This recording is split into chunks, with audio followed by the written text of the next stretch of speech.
मित्रों, हम आपको स्मरण दिलाना चाहेंगे कि 1100 रुपये के नगद पुरस्कार की योजना में 15 सितंबर से 22 सितंबर 2020 के बीच पूछा जाने वाला प्रश्न हमारे channel glimpse of Indian history की किसी वीडियो में से पूछा जाएगा तथा वह 19वीं सदी के मराठा सरदार दौलत राव सिंधिया पर केंद्रित होगा। सबसे पहले सही जवाब देने वाले को 1100 रुपये का नगद पुरस्कार एवं प्रमाण पत्र दिया जाएगा। धन्यवाद।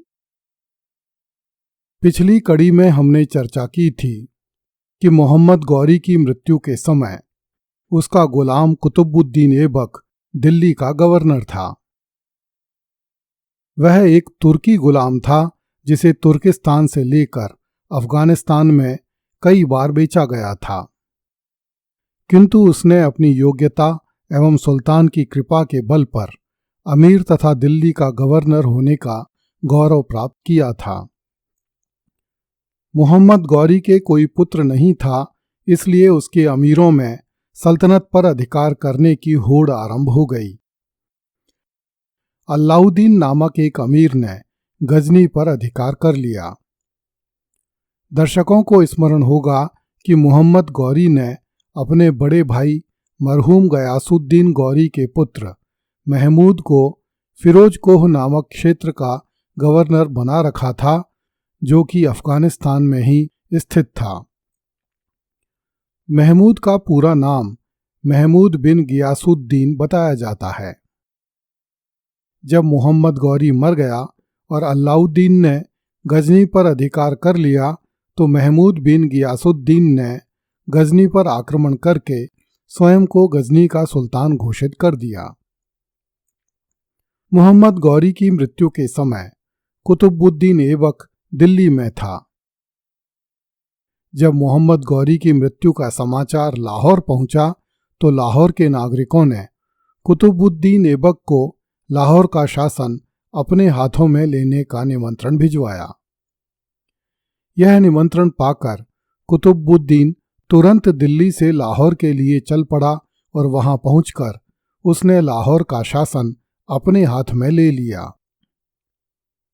कुतुबुद्दीन ने 24 जून 1206 को लाहौर में ही अपना राज्यारोहण समारोह आयोजित करवाया। उस समय मोहम्मद गौरी की मृत्यु को केवल 3 माह ही हुए थे। तख्त पर बैठने के बाद भी ऐबक ने स्वयं को अमीर, मलिक, सिपह सलार कहलवाना ही जारी रखा तथा सुल्तान की उपाधि का प्रयोग नहीं किया। पूरे 2 साल तक कुतुबुद्दीन ऐबक बिना सुल्तान बने ही सल्तनत चलाता रहा। उसने न तो अपने नाम की मुद्राएं चलवाईं और न अपने नाम से खुतबा ही पढ़वाया। संभवतः वह महमूद बिन गियासुद्दीन से वैमनस्य उत्पन्न किए बिना भारत में एक स्वतंत्र तुर्की शासन की स्थापना करना चाहता था। ईस्वी 2008 में कुतुबुद्दीन ऐबक ने अपने एक दूत के माध्यम से एक प्रस्ताव सुल्तान महमूद बिन गियासुद्दीन के पास भिजवाया कि यदि सुल्तान कुतुबुद्दीन ऐबक को भारत का स्वतंत्र सुल्तान बना दे तो वह ख्वारिज्म के शाह के विरुद्ध महमूद बिन गियासुद्दीन की सहायता करेगा। उस समय ख्वारिज्म का शाह गजनी के लिए बहुत बड़ा संकट बना हुआ था। उसने मोहम्मद गौरी के अंतिम दिनों में ही मध्य एशिया का बहुत बड़ा भूभाग छीन लिया था और अब वह गजनी के राज्य को समाप्त करने पर उतारू था। सुल्तान ने कुतुबुद्दीन का प्रस्ताव स्वीकार कर लिया। ईस्वी 1208 में महमूद बिन गियासुद्दीन ने कुतुबुद्दीन ऐबक को राजछत्र, ध्वजा, सिंहासन तथा दुंदुभी आदि राज्य सूचक वस्तुएं भेजीं तथा उसे सुल्तान की उपाधि से विभूषित किया। इस प्रकार कुतुबुद्दीन ऐबक अपनी सूझबूझ से दिल्ली का स्वतंत्र शासक बन गया। गजनी के नए सुल्तान महमूद बिन गियासुद्दीन में इतनी योग्यता नहीं थी कि वह मोहम्मद द्वारा स्थापित विशाल सल्तनत पर शासन कर सके। इसलिए कुछ ही समय बाद सल्तनत के अन्य अमीरों द्वारा सल्तनत के विभिन्न भागों पर अधिकार करने की चेष्टाएं आरंभ हो गईं। यल्दूज नामक एक अमीर ने महमूद को गजनी से हटा दिया तथा स्वयं गजनी का सुल्तान बन गया। कुतुबुद्दीन ऐबक पहले ही भारत का स्वतंत्र सुल्तान बन चुका था। मोहम्मद गौरी ने कुबाचा नामक एक अमीर को मुल्तान तथा सिंध क्षेत्र का गवर्नर बनाया था। उसने भी स्वयं को गजनी से स्वतंत्र कर लिया। जब यल्दूज गजनी के तख्त पर बैठा तो उसने ईस्वी 1208 में गजनी में एक सेना तैयार की और मुल्तान पर आक्रमण करके उसे अपने अधिकार में ले लिया। इस पर मुल्तान के सुल्तान कुबाचा ने कुतुबुद्दीन ऐबक को अपनी सहायता के लिए बुलवाया। कुतुबुद्दीन ऐबक ने एक विशाल सेना लेकर मुल्तान पर आक्रमण किया तथा यल्दूज की सेना को वहां से मार भगाया।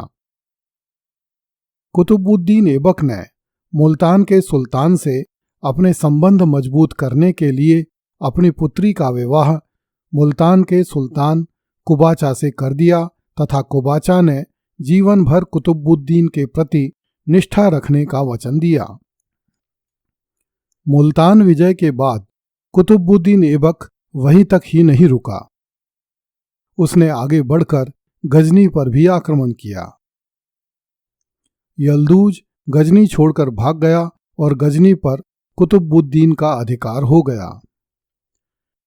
गजनी के इतिहासकारों के अनुसार कुतुबुद्दीन ऐबक अपनी विजय से मदांध होकर शराब पीने में व्यस्त हो गया। उसकी सेना ने गजनी के लोगों के साथ बड़ा दुर्व्यवहार किया। इससे तंग आकर गजनी के अमीरों ने यल्दूज को फिर से गजनी में आने के लिए आमंत्रित किया। कुतुबुद्दीन ऐबक ईस्वी 1192 से दिल्ली का शासक था तथा अब उसे दिल्ली पर शासन करते हुए 16 साल हो गए थे। गजनी वालों के लिए अब ऐबक दिल्ली का सुल्तान था।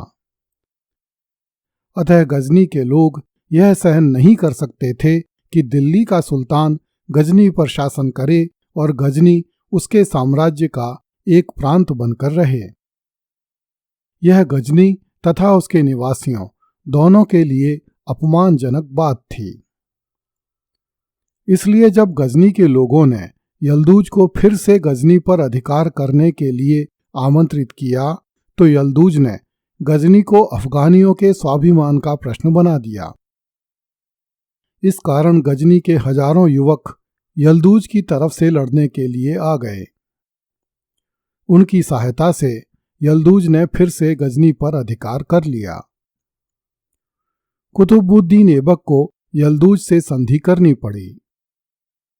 ऐबक ने यल्दूज को वचन दिया कि अब वह गजनी के मामलों में हस्तक्षेप नहीं करेगा। इस संधि को मजबूत बनाने के लिए कुतुबुद्दीन ऐबक ने यल्दूज की बेटी से ब्याह कर लिया।